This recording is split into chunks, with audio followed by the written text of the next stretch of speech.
Désolé pour l'interruption de tout à l'heure. Bonjour, bonsoir, soyez les bienvenus une fois de plus sur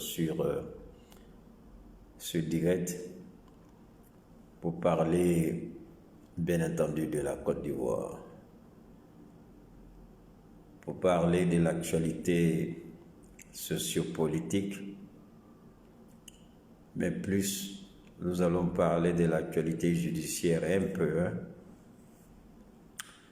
mais un peu en profondeur, un peu pour faire ressortir le caractère unique et cynique de la mauvaise application de la loi.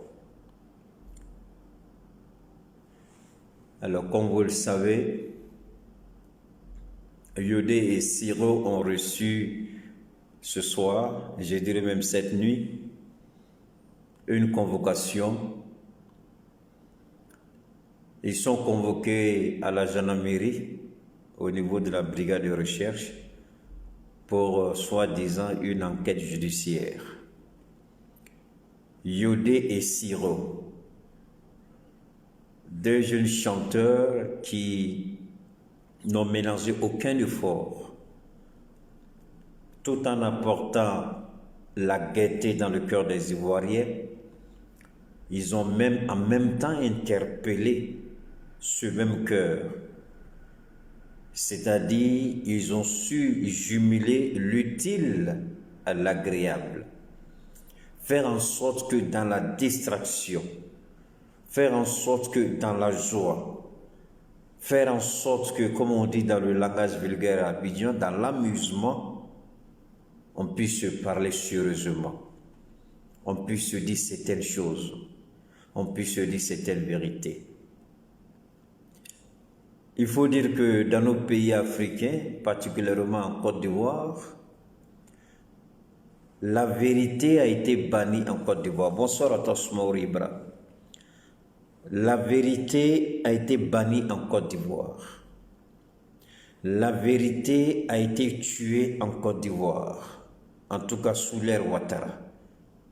Il est interdit à qui que ce soit de prononcer la vérité, de dire la vérité, d'interpeller la vérité, d'interroger la vérité, de vivre dans la vérité.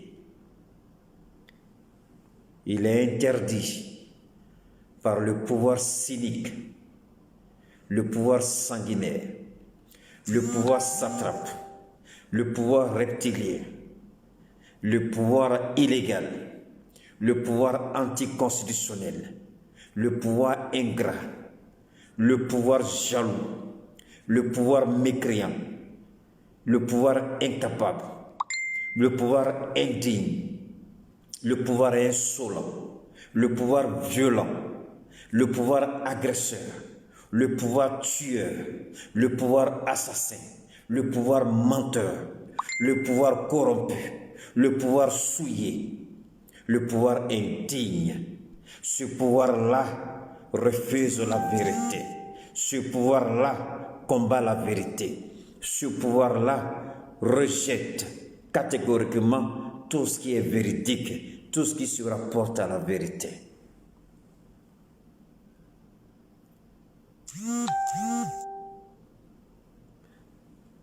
Je ne voudrais pas revenir sur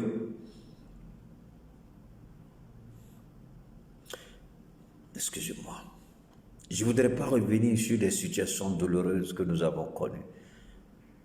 Quand je pense déjà à ce que ces jeunes gens ont vécu, je ne peux parler sans émotion. Je ne peux parler sans goutte d'âme dans mes yeux. Ce n'est pas possible. C'est des êtres humains. Leur seul tort, salut à toi ma chérie Astou, leur seul tort, d'avoir demandé que la vérité soit appliquée. Leur seul tort, d'avoir demandé que la vérité soit dite. Leur seul tort, d'avoir cherché à établir la vérité. Leur seul tort, d'avoir cru à la vérité, à cause de la vérité, à cause de la justice, à cause du droit, à cause de la loi, ils ont été machetés, ils ont été découpés, ils ont été dépecés, ils ont été décapités.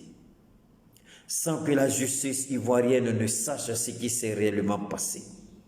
Dans les localités où il y a ces atrocités, aucun juge, aucun magistrat, aucun procureur ne s'est levé pour s'apitoyer sur le sort de ces Ivoiriens. Je vous en prie. Ce sont des êtres humains qui sont morts dans les conditions les plus inimaginables. Est-ce que vous croyez réellement qu'un pouvoir qui a été installé dans ces conditions peut perdurer? Est-ce que vous croyez un pouvoir qui a été installé dans ces conditions peut avoir longue vie?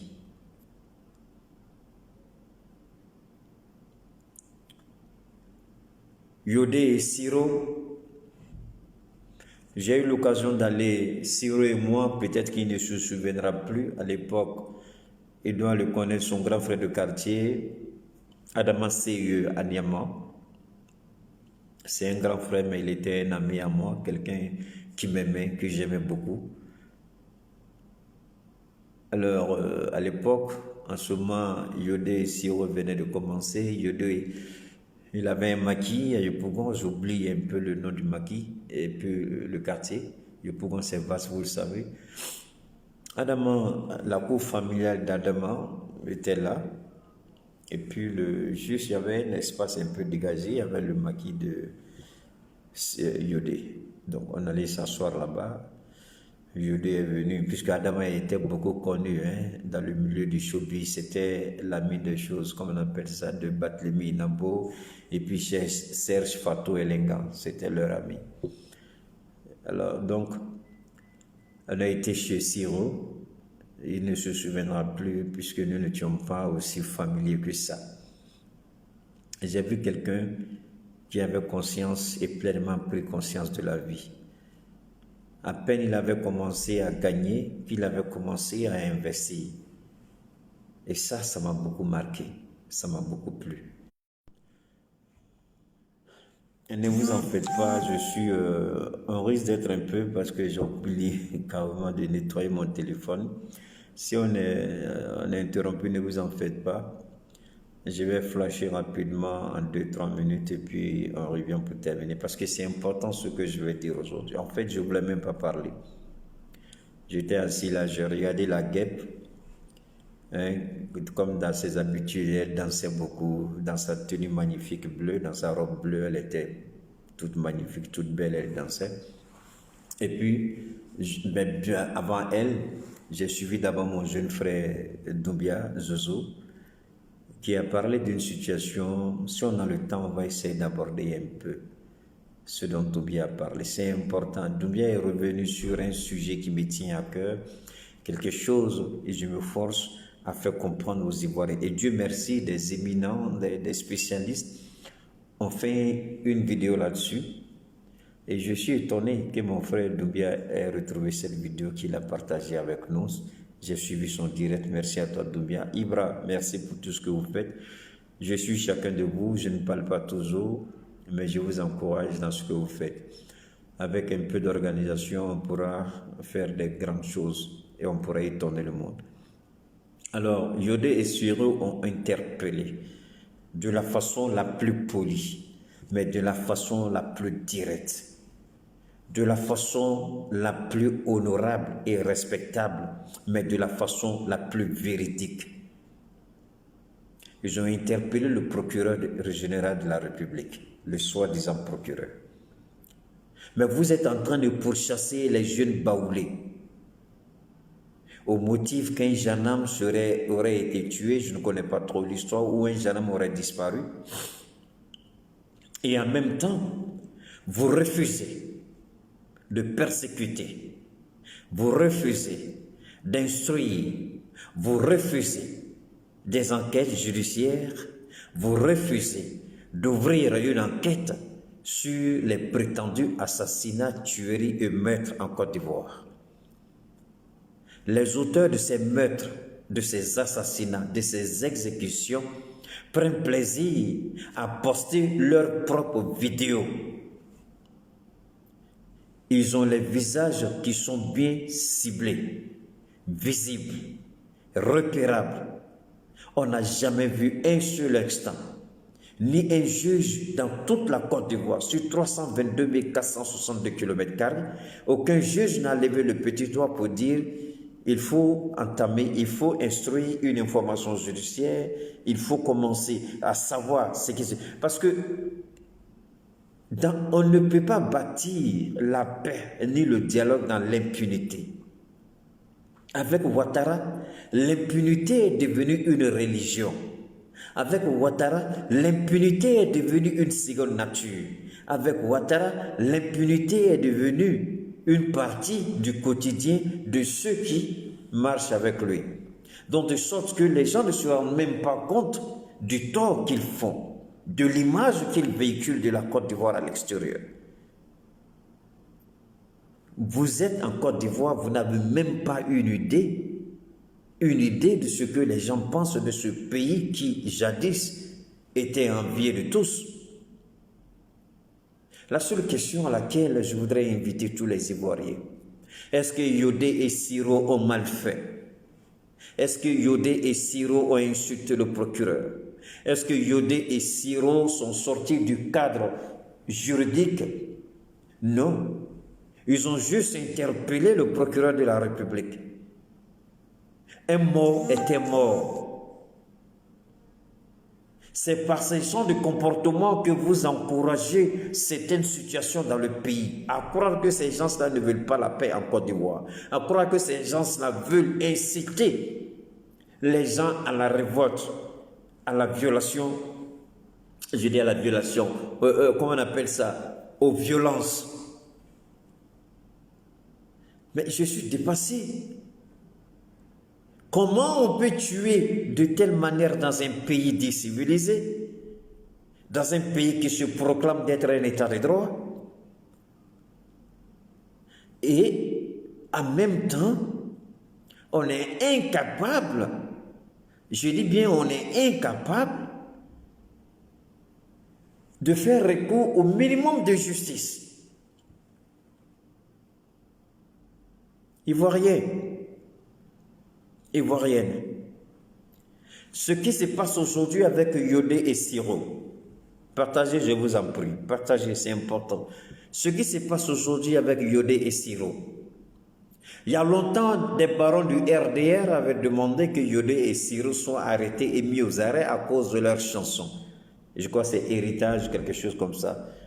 Où ils ont dit, il y a Lumière sur Goudron MP à cause de PPTE, bon, la chanson que tout le monde connaît, mon gomi, Arolidono. Donc, il y avait cette haine-là, les gens cherchaient la moindre petite occasion pour les interpeller. Les gens cherchaient la moindre petite occasion pour les arrêter. La liberté d'expression. Si on met les députés en prison, ce ne sont pas des artistes qu'on ne mettra pas en prison. Si on s'attaque à la résidence d'un ancien chef d'État, ce n'est pas aux artistes qu'on ne fera pas ou qu'on ne fera pas commettre l'injustice. Mais vous savez, j'étais assis quand à peine Yodé et Siro, à peine parce que je suis connecté sur leur truc, à peine ils ont posté leur convocation, les deux, à peine ils ont posté leur convocation, à peine j'ai reçu ça, j'ai dit wow. Et en même temps, je me suis assis et j'ai commencé à réfléchir. J'ai dit, ben attendez là. Et vous savez ce qui est venu dans ma tête? Est-ce que vous allez me croire? Est-ce que vous savez ce qui est venu? J'étais assis et ce sont tous les propos de Ouattara qui défilaient comme ça sous mon regard. Tout ce que Ouattara a dit quand il était opposant, C'est une loi inique. C'est une loi qui est dirigée contre ma personne. Parce que je suis du Nord. Parce que je suis musulman. On ne veut pas que je suis. Donc, il a joué sur la sensibilité, sur l'émotion, et il a touché la corde sensible des hommes du Nord et des soi-disant musulmans qui ont mené combat pour lui, qui ont risqué leur vie pour lui, qui sont morts pour lui. On a cru que quand on est opposant et qu'on critique certaines choses du parti au pouvoir, bonsoir Mandela, pour ma part, j'estime que lorsqu'on accepte au pouvoir, on montre le bon exemple. De sorte que la postérité puisse dire, ah, nos parents, nos pères nous ont laissé un lourd héritage. Nous avons aussi le devoir moral de laisser un lourd héritage pour nos enfants. Vous voyez, celui qui a... Monsieur Mercedes, la voiture Mercedes, ça porte le nom de quelqu'un, d'un Allemand. Toyota, c'est le nom de quelqu'un. Hyundai, tout ça, là, les noms de véhicules là, en Asie et puis en Europe, la plupart, c'est les noms des gens. Si les premiers, les précurseurs, avaient été malhonnêtes et ingrats, vous croyez que le développement technologique que les voitures ont atteint aujourd'hui, les voitures avec cerveau, les voitures qui peuvent s'auto-conduire sans chauffeur, des voitures qui roulent avec l'hydrogène, des voitures qui roulent avec de l'eau, des voitures qui roulent avec l'électricité. Il y a plein de voitures aujourd'hui qui n'ont pas besoin de carburant. Mais vous voyez ce développement technologique parce qu'il y a eu une succession de dirigeants, d'hommes compétents, d'ingénieurs, si je peux dire, de techniciens chevronnés. Et chaque fois, ces gens-là ont consigné leurs travaux dans un manuel qu'ils ont laissé avant de partir. Et la jeune génération qui était là prend la relève et reprend le travail là où il a été laissé. Ainsi, on a atteint cet exploit technologique et même les voitures du futur n'ont rien à voir avec celles que nous voyons aujourd'hui. Alors, comment on peut développer une nation avec une mentalité aussi obscure, aussi noire, aussi lugubre, aussi méchant, aussi criminel, aussi sanguinaire? Quel est l'avenir d'un État dans ces conditions pareilles? Qu'est-ce que Yodé et Siro ont dit de mal? Est-ce que le procureur Adou Richard a cherché à savoir qui sont ceux qui étaient armés de machettes et qui s'attaquaient aux manifestants, aux opposants?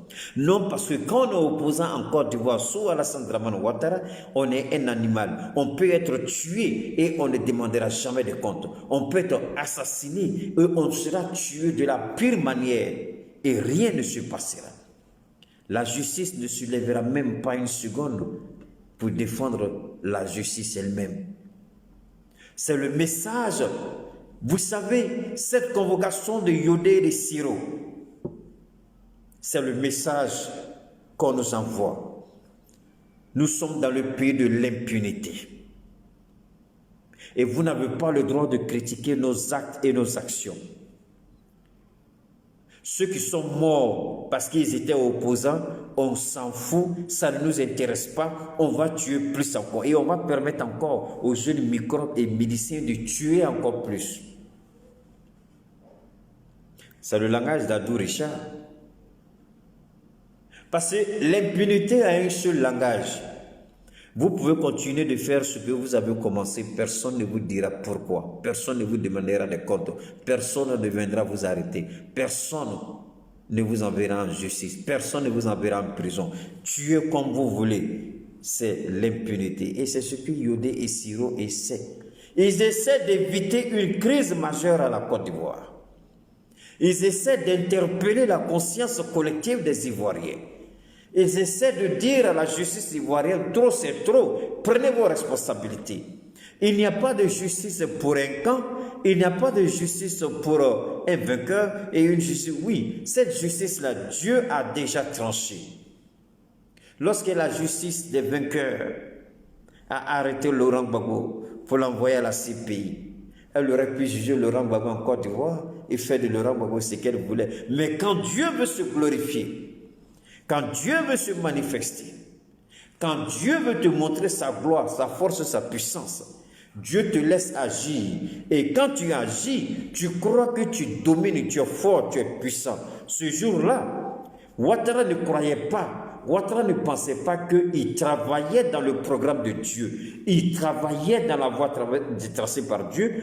Mais Ouattara croyait lui-même que c'est par sa force, par son carnet d'adresse, par sa compétence, par ses relations qu'il a fait partie de Laurent Gbagbo Alaye. Mais Ouattara ne savait pas. Ce qu'il ne savait pas, c'est que ça faisait partie de l'agenda de Dieu que Gbagbo Laurent aille là-bas. Dieu s'est servi de Ouattara pour envoyer Laurent Gbagbo Alaye. Non pas pour le punir, mais pour montrer aux yeux du monde qui est réellement l'homme Laurent Gbagbo. Dieu a des drôles de façons de montrer sa gloire. Hein. C'est pourquoi on dit les voies du Seigneur sont insondables. Vous avez vu le cas de Joseph, trahi par ses frères, jeté en prison, jeté dans un puits, pardon, on le retire du puits, on le vend comme esclave, on le jette en prison et après il devient le super premier ministre de toute l'Égypte. Donc Dieu se sert du mécréant, du criminel, du sanguinaire, mais lui, il ne sait pas que Dieu se servait de lui. Il ne sait pas qu'il était l'outil de Dieu. Il ne sait pas qu'il était l'instrument de Dieu. Dieu l'a utilisé pour envoyer Laurent Gbagbo Alaye et montrer au monde entier qui est réellement Laurent Gbagbo. Parce que Dieu savait que Gbagbo n'allait pas être condamné. Et Dieu a laissé Alassane Ouattara seul gérer le pays. Aujourd'hui, Dieu dit voilà celui qu'on a accusé de tout à la CPI. Aujourd'hui, il est à la Belgique. Voilà celui qui dit qu'il est pour les Ivoiriens. Voilà celui qui dit qu'il est un démocrate. Voilà celui qui dit qu'il est Oufouétiste, enfant d'Oufoué, héritier d'Oufoué. Regardez ses œuvres.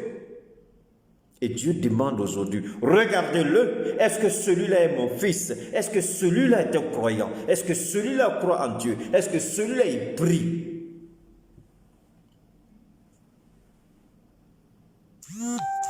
La vérité est là. Et c'est ce que Yodé et Siro ont essayé de dire tout simplement, comme ce sont des artistes, ils ont leur façon de dire leurs choses. On leur envoie une convocation. Bonsoir à toi, monsieur Ange Kara, comment vas-tu? On leur envoie une convocation, on veut les entendre. Pour enquête judiciaire. Enquête judiciaire.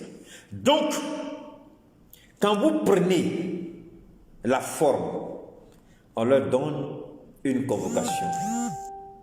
Quelle infraction a été commise? Rien. Mais on vous dira que la loi permet à un officier de justice d'interpeller qui il veut. On vous dira ça. Et M. Grave lui-même ne me dira pas le contraire. Parce que j'ai été victime moi-même de cette situation à Abidjan. On m'a interpellé.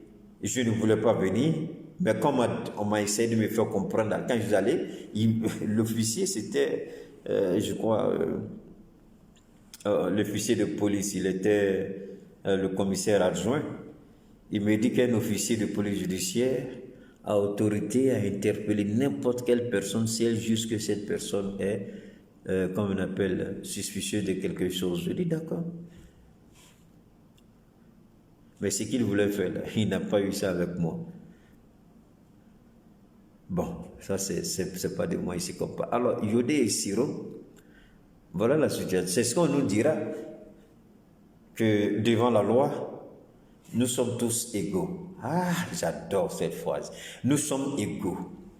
Mais pourquoi, si nous sommes égaux, il y a une justice à double vitesse? Il y a une justice injuste, une justice malhonnête, une justice aveugle, une justice ségrégationniste.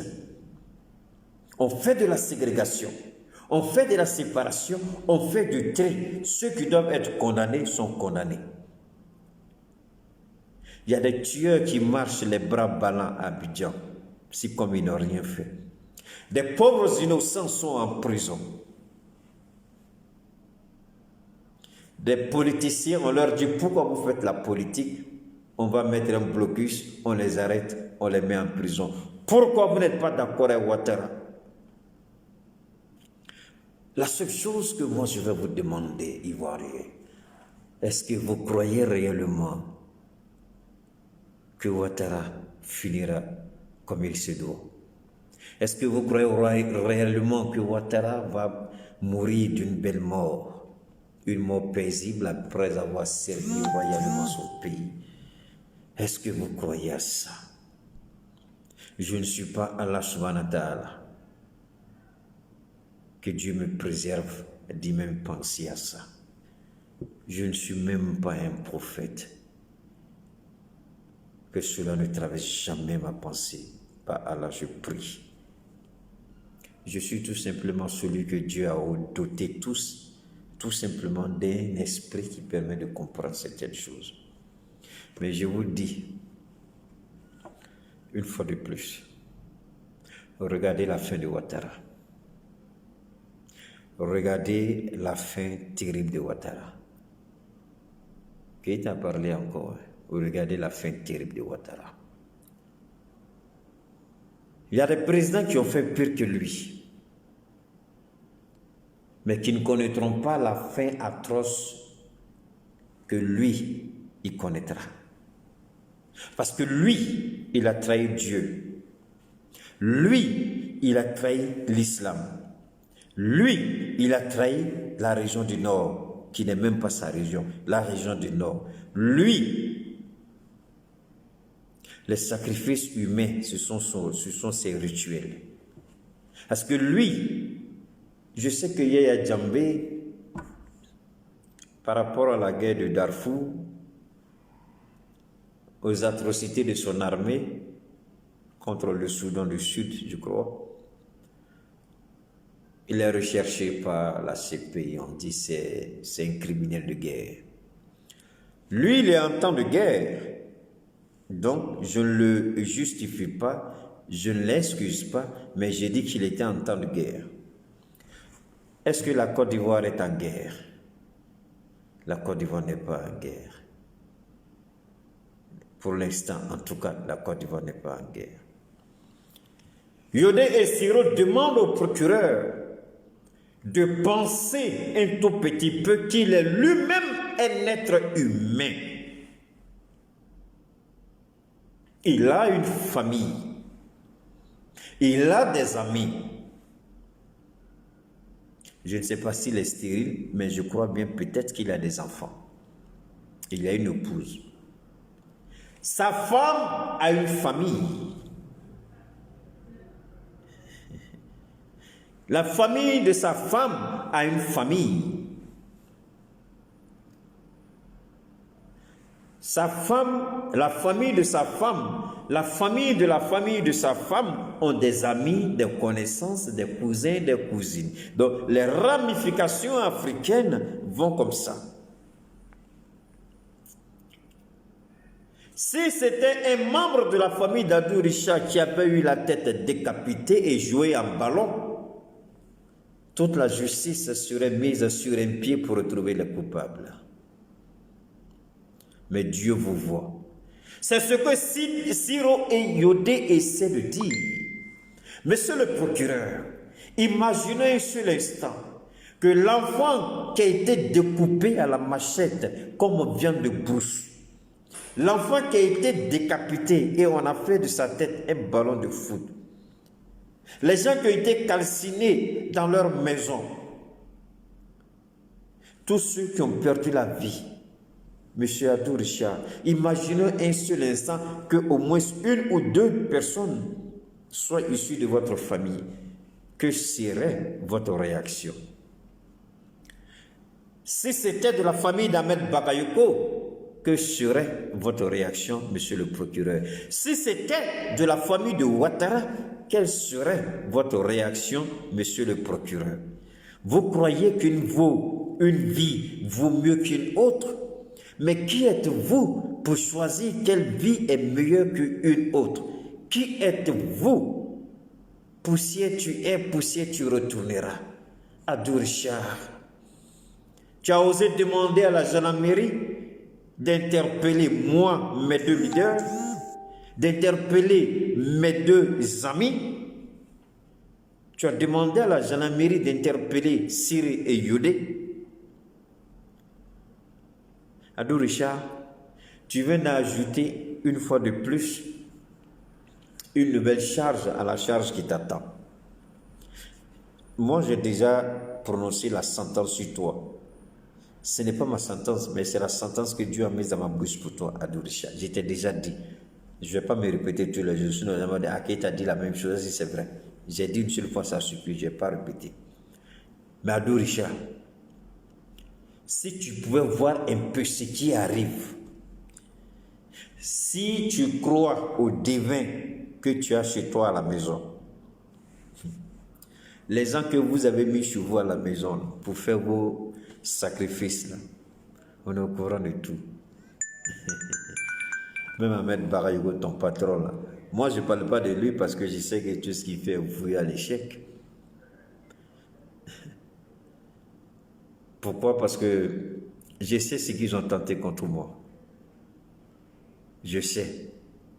Mais je suis vivant devant vous par la grâce de Dieu. Et ils ne pourront rien parce que Dieu a la main sur moi. Dieu a le contrôle de ma vie. Alors donc, Yodé et Siro demandent au procureur, et si c'était votre enfant qui avait eu la tête décapitée, est-ce que vous seriez assis là sans rien faire? Est-ce que vous seriez silencieux? Est-ce que la justice n'allait pas se mettre en mouvement pour rechercher les coupables? Surtout que les coupables étaient déjà identifiés puisque eux-mêmes, ils ont posté leur forfait sur les réseaux sociaux. Qu'est-ce que vous attendez pour les rechercher? Qu'est-ce que vous attendez pour les mettre aux arrêts?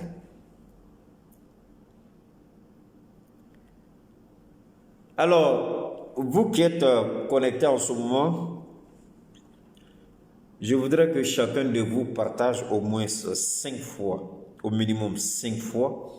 Ça va faire au moins 5000 partages. Et vous allez demander, sinon à peu près 5500 partages, vous allez demander dans vos partages chaque fois, vous allez soutenir Siro et Yodé. Avant demain, faisons en sorte, avant qu'ils ne se présentent à la gendarmerie, d'avoir au moins 10 000 soutiens. Nous sommes avec eux. Nous, on ne peut pas aller. Vous savez, si nous rentrons à l'Abidjan, ce qui va se passer. S'ils n'ont pas épargné Bédié, c'est nous, ils vont épargner. Il ne faut pas se blaguer. Comme nous aussi, on a besoin de vous éclairer et que vous avez besoin de nous. Donc, nous, on préfère rester à l'extérieur pour donner l'information. C'est une responsabilité, ça fait mal. Mais ça fait partie aussi comment on appelle ça, des défis de la vie. Alors, Yodé et Siro, la gendarmerie veut les entendre. Sur quelle base? Sur la forme. Est-ce qu'il y a eu une infraction qui a été commise? Est-ce que la loi a été violée? Non. Au contraire, la Constitution a été exprimée puisque c'était une liberté d'expression bien cadrée. Il n'y a pas eu d'accusation. Il n'y a pas eu d'accusation dans les propos de Siro et Yodé. Ils ont dit, vous cherchez les jeunes baoulés dans les broussailles. Alors qu'à Abidjan, ici, les jeunes gens se promènent avec les machettes. Un mort est un mort. Tous les morts sont identiques aux yeux de Dieu. Il n'y a pas un mort qui vaut mieux qu'un autre mort. C'est ça la réalité. Et c'est ce qu'ils ont essayé de dire. Alors, en quoi est-ce que cela nécessite d'être entendu sous le motif d'enquête judiciaire? Ce qui a été dit là, est-ce que c'est faux? Parce qu'ils vont dire tentative d'incitation. Je connais trop ces gens-là. Incitation à la violence, à la révolte. Incitation à la désobéissance. Ils vont trouver tous les noms que vous pouvez imaginer. Mais est-ce qu'aujourd'hui, là, les petits baoulés ne sont pas pourchassés dans leur village, dans leur région? Ils sont pourchassés. Mais est-ce que ceux qui ont tué, là, ceux qui ont décapité, ceux qui ont dépecé, le monsieur qui était arrêté à la machette en train de découper l'homme, membre après membre, mettre là comme viande de brousse, on ne sait pas qui il est. Il a été filmé pendant qu'il faisait ça.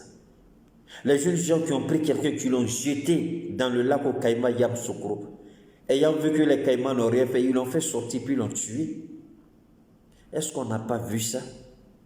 On n'a pas vu ce qui s'est passé à Bonoa? On n'a pas besoin de citer tout ça. Est-ce qu'on n'a pas vu? Mais, quel juge? C'est ça aussi, la Côte d'Ivoire, c'est ça aussi le problème. On croit que le gouvernement doit tout faire. On croit que le gouvernement doit tout résoudre. Alors que, si on va... Je vais vous donner un autre exemple. C'est pas facile, encore dans un pays avec un fort taux d'analphabétisme relativement bas. Le vice-président de la Guinée équatoriale, le fils du président équato-guinéen, il a été traduit, enfin, il y a eu une action en justice, sa maison à Paris a été saisie, ses véhicules, enfin tout ce que vous pouvez imaginer, c'était des centaines de millions d'euros. Vous croyez que c'est la France qui a demandé à la justice française de s'occuper de ça? Non. C'est une organisation non gouvernementale. C'est une ONG, Transparency, qui a instruit et qui a demandé, qui a porté plainte contre Théodoro.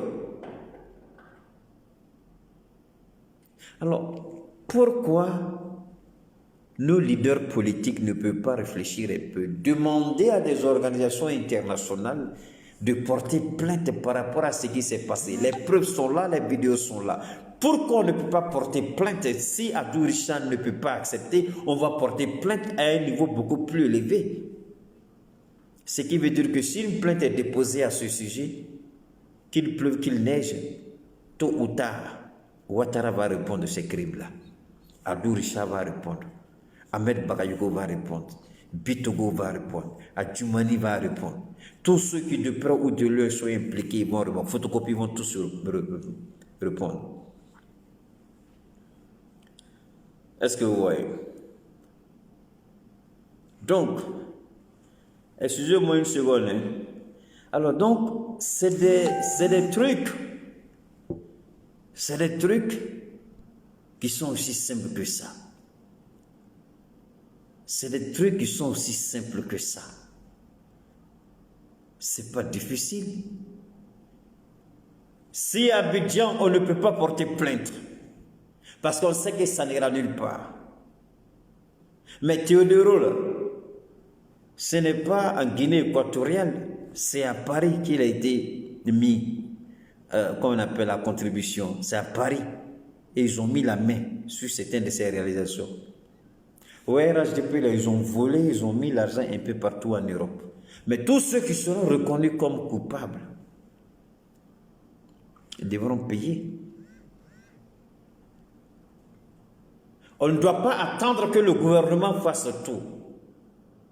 Si les ONG en Côte d'Ivoire seront, parce qu'il faut, là aussi, il faut être vraiment qu'on soit clair. Si vous demandez à une ONG, on voit déjà la présence d'une ONG qui est en prison, qui a été emprisonnée par Ouattara. Alors donc qu'est-ce qu'il faut faire? Est-ce qu'il faut continuer à demander les ONG pour qu'on les arrête et on les mette en prison? Non. Ces ONG-là sont plus ou moins rattachées à une ONG mère à l'extérieur de la Côte d'Ivoire. Alors pourquoi ne pas saisir des ONG hors de la Côte d'Ivoire, constituer des dossiers solides hors de la Côte d'Ivoire, transférer ces dossiers et puis porter plainte contre Ouattara et son régime? Ça, c'était ma modeste contribution. Pour que la justice soit faite, il y a plusieurs manières de faire la justice. Si on nous refuse la justice en Côte d'Ivoire, on n'a pas autre choix que de se rabattre sur la justice internationale pour avoir gain de cause. Alors, après ça, j'avais dit que si on avait le temps, donc Yodé et Siro, je suis avec vous. Je vous soutiens. Mes félicitations. Et Dieu est avec vous parce que vous êtes du côté de la vérité, vous êtes du côté de la lumière, vous êtes du côté de la justice, vous êtes avec le peuple. Yodé et Siro, je vous dis merci, bravo. Vous n'avez rien fait de mal. Vous n'avez fait que dénoncer. On a vu DJ Volcano, on l'a arrêté, on ne sait même pas où il est. Donc le pays de Ouattara, dans la tête de Ouattara, personne, lui en tout cas tant qu'il est au pouvoir, aucun Ivoirien n'osera dire Ouattara. Si Ouattara dit A, tu vas dire moins A, tu dis moins A, on t'arrête, on te met en prison. Même Sékou Touré n'a pas fait ça. Même Samuel Doé n'a pas fait ça. Mais ce que Ouattara cherche, il va trouver. Vous êtes pressés, ne soyez pas pressés, soyez patients, observateurs et regardez ce qui arrive, parce qu'il y a quelque chose qui arrive. Cela me fait penser au prophète Samuel. Il priait parce que l'Israël avait traversé un moment difficile et pénible. Le roi a supplié pour qu'il prie afin que l'eau vienne jusqu'après 7 ans de sécheresse. Les gens même se tuaient et puis se mangeaient. Entre-temps, la ville était assiégée. Donc personne ne pouvait sortir. Je crois qu'il allait, on lui a dit d'aller prier. Il allait prier. La première fois il a prié, il a demandé à son assistant de regarder à l'horizon. Est-ce qu'il voit quelque chose? Il dit non. Il a prié une deuxième fois. Il dit, est-ce que tu vois quelque chose? Il dit non. Il a prié une troisième fois. Il dit, ah, à l'horizon, je vois un nuage gros comme le poing. Mais c'est petit. Il a dit au roi, il dit, il faut commencer à courir, sinon la pluie va te bloquer en route. Cette pluie-là est venue et cette pluie-là a inondé Israël. C'est parti de rien du tout. C'est pourquoi je dis, quelle que soit la durée de la nuit, il finira par faire jour. Et ça, ce n'est pas moi qui le dis, ce n'est pas de ma volonté, mais c'est ce que Dieu lui-même a déterminé et déjà préétabli. Alors, revenons à mon jeune frère. De temps en temps, je vais dire merci à Siro et à Yodé pour leur courage, pour leur engagement. Je leur dis merci. Que Dieu soit avec eux. Je reviens sur mon jeune frère, Doumbia Zouzou. Il a dit quelque chose de fondamental. Il a fait passer une vidéo dans laquelle il y avait 11 accords. Et dans les 11 accords, on démontrait comment la France pillait, volait l'Afrique et surtout les 14 pays de la francophonie. L'Afrique reste, enfin ces pays-là restent encore des colonies pour la France. Je ne vais pas rentrer dans tous les détails. La dernière fois, je vous ai parlé de Chris Yapi par rapport au métro d'Abidjan. Quand je vous ai dit que moi, ma stratégie, c'est de prendre les intérêts français pour cible. C'est de boycotter les intérêts français. C'est de l'eau, ne plus payer l'eau. Parce que c'est Bouygues, c'est français, c'est eux qui gèrent notre eau. C'est eux qui gèrent notre courant. Donc on ne paye plus ni eau ni courant. Les gens ne veulent pas écouter. Dieu est tellement bon. Depuis que j'ai commencé ça, il y a des vidéos qui sortent pour essayer de donner un poids et un sens à ce que j'ai dit. Chris Yapi a pris le métro. Aujourd'hui, Doumbia Zouzou était en train de parler et le monsieur a parlé des intérêts français en Côte d'Ivoire. Et une fois, pas une fois, à plusieurs reprises, je vous ai dit que le poumon économique de la France, c'est en Afrique. Si nous coupons le cordon ombilical, comme l'a dit le maudit vaurien et criminel président Alpha Condé, si nous coupons le cordon ombilical, c'est-à-dire le cordon ombilical financier, économique, même politique avec la France, Je vous jure que la France sera zéro. La France est à la 5e position parce que la France pille et vole nos pays. Le jour que nous allons comprendre et dire merde à la France, le jour que nous allons être unanimes, on ne pourra pas avoir, bien entendu, la totalité de toute la population.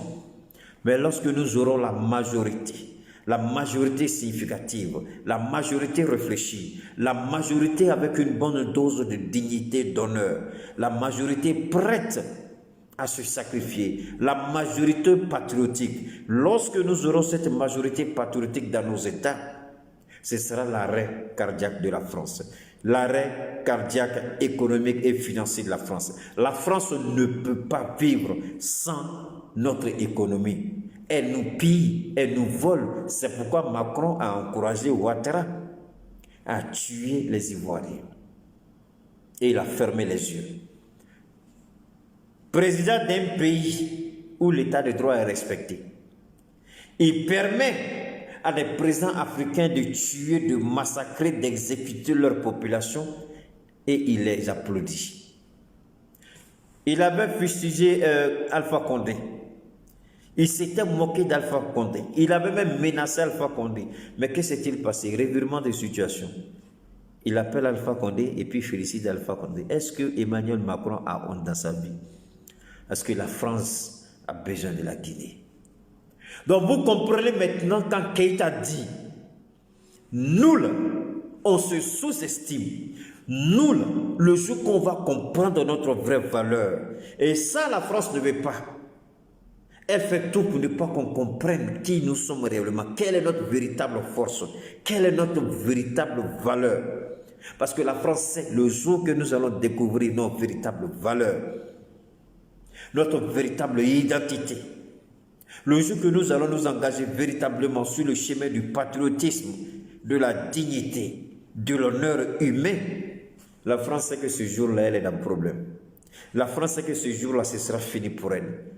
La France sait que ce jour-là, elle va perdre tous les privilèges et les positions qu'elle a aujourd'hui dans le concert des nations. Si la France gueule aujourd'hui, c'est parce que la France est en train de voler et piller le pays. Je vous l'ai dit, c'est nous qui faisons vivre l'économie de la France. Et je vous ai dit, si nous voulons être libres de cette France-là, libérons-nous d'abord de l'emprise française de nos économies. Je vous le dis, je suis heureux que Chris Yapi ait développé mon idée à travers le métro d'Abidjan. Je suis encore d'autant plus heureux que j'ai vu mon jeune frère Tobias Zouzou développer cette idée aussi. Il a pris une vidéo, je ne sais pas où il a sorti la vidéo, mais la vidéo ne faisait que dire exactement ce que j'avais dit. J'ai dit, si nous voulons mener ce combat, si nous voulons gagner ce combat, si nous commençons tout de suite à nous attaquer aux intérêts français, le langage d'Emmanuel Macron va changer à l'endroit de Alassane Ouattara. Le langage de la France va changer en ce qui nous concerne. Nous avons les moyens de faire plier la France. Notre détermination est une arme sans égale. On n'a pas besoin de machette, mais on peut faire plier le pouvoir RHDP par l'intelligence. Le savoir, c'est le pouvoir. Le savoir, c'est le pouvoir. On peut faire plier le RHDP sans même lever un petit couteau contre quelqu'un, sans même verser une goutte de sang d'un Ivoirien. Mais cela, il faut qu'on soit solidaire, il faut qu'on soit engagé, il faut qu'on soit prêt à faire des sacrifices. Il faut qu'on soit prêt à accepter, à affranchir des moments difficiles. Parce que tu refuses de payer ton eau, ils vont couper. Tu refuses de payer ton courant, ils vont couper. Canal Horizon, ça c'est pas grave, ça c'est distraction, tu peux ne pas payer ça. Mais si vous croyez que si plus de 80%, 70% même de la population refuse de payer l'eau et l'électricité pendant 2 mois, ce sera beaucoup par rapport au quotidien des Ivoiriens. Mais 2 ou 3 mois, vous allez voir, les choses vont changer. Il y a des moments où il faut des décisions difficiles, des décisions courageuses. J'espère tout simplement qu'on sera là. Et je remercie Zouzou parce que la démonstration était éloquente. La France se sert de nous. C'est à cause de cette situation, c'est à cause de ces intérêts que je demande, ces intérêts, à cause de ces intérêts, nos frères sont tués, nos amis sont arrêtés, jetés en prison, des Ivoiriens sont violés, calcinés dans leur maison, décapités, dépecés à cause des intérêts français. Et personne ne lève le petit doigt, ni la France, ni la justice, ni le RHDP. Sommes-nous des orphelins? Non, parce que nous ne voulons pas réfléchir suffisamment pour trouver une solution à nos problèmes. Selon cette situation-là, nous allons obliger Emmanuel Macron. Il suffit tout simplement de demander aux organisations internationales, aux ONG qui sont à Paris, en France, de dénoncer au peuple français le comportement d'Emmanuel Macron en Côte d'Ivoire. Mais on ne le fait pas. On ne le fait pas.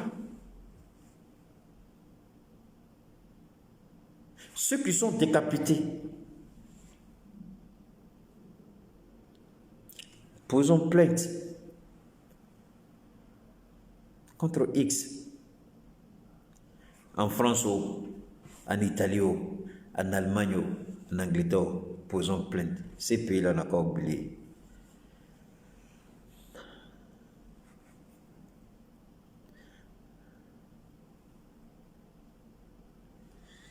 Alors donc, vous comprenez, c'est un peu regrettable. Mais nous devons relever le niveau du débat. Nous devons viser beaucoup plus loin. Nous ne devons pas là à rester à nous morfondre, nous poser la question ce qu'on doit faire, ce qu'on ne peut pas faire. On peut faire beaucoup de choses, mais tout dépend de chacun de nous, tout dépend de notre engagement. La clé du succès, c'est l'engagement de chacun. C'est la détermination de chacun, c'est la volonté de chacun. Aujourd'hui, ce que je propose, c'est vrai que ce sont des mesures extrêmes.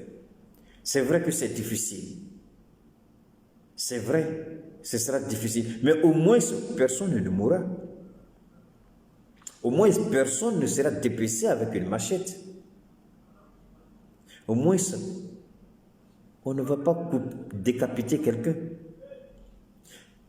Je suis content, mais je souhaite qu'on réfléchisse sérieusement sur une bonne stratégie qui s'appliquerait à la désobéissance civile, de sorte que la désobéissance civile puisse porter fruit.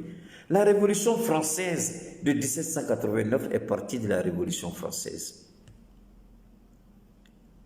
Pour que les Britanniques acceptent de négocier, il a fallu à Indira Gandhi d'appliquer la désobéissance civile en Inde. Ce fut aussi le même cas en Afrique du Sud. Martin Luther King l'a fait. La plupart de tous les grands leaders ont fait ça.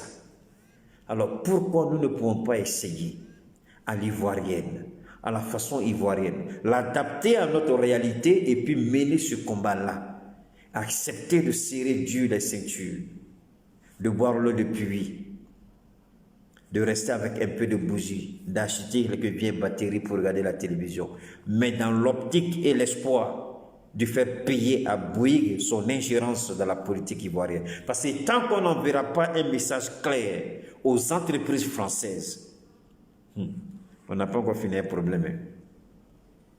On n'a pas encore fini un problème. Nous sommes en pleine semaine, je ne voudrais pas être trop long. Je vous suis gré d'avoir accepté d'être à ma compagnie. Et je vous prie d'excuser les insolents qui sont venus étaler leur nudité morale et intellectuelle. Vous voyez, je ne les ai même pas répondu parce que nous, le débat il est beaucoup plus haut. On n'a plus le temps de perdre le temps avec ces conneries-là. Alors je vous souhaite de passer une très bonne journée et je vous souhaite aussi de passer une très bonne nuit. Bisous à vous, on se retrouve une prochaine fois, Inch'Allah. Merci.